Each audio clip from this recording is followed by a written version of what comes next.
নমস্কার। আজকের বিষয় হচ্ছে প্রিয়জন নিয়ে সাধনা। অনেক সময় মানুষ বলে যে, আমাকে সাধনা বা ভক্তি এইজন্য করতে হবে যে, আমাকে নিজেকে এরকম একটা জায়গাতে অনুভব চাই, যে অনুভবটা সাধারণত মানুষ পায় না। তো এটার উত্তর এটাই হচ্ছে। মানুষ অনেক সময় এই প্রশ্নটা যখন করে, তখন সে নিজেই জানে না যে সে ভগবানের কাছে কি চাইছে। আমাকেও যখন ভক্তরা প্রশ্ন করেন যে, আমিও এই জিনিসটাকে অনুভব করতে চাই যে, সত্যি কি বাবার ভক্তি কাজ করে?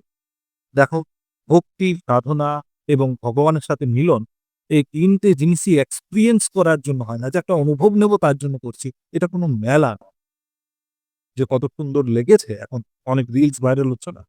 যে বকুলতলায় মেলা লেগেছে। তো এটা কোনো মেলা নয় যে একটা তুমি এক্সপেরিয়েন্স করবে কিছু মিনিটের জন্য, কিছু দিনের জন্য। আর তারপরে তুমি যখন এক্সপেরিয়েন্সটা পেয়ে গেলে, তারপরে হ্যাঁ, এটা তো আমি জানি এরকমই হয়। এরকম করে ভক্তি হয় না। ভক্তির জন্যে মনে নিরন্তরভাবে একই রকমের ভাবনাকে রাখা খুব প্রয়োজন হয়।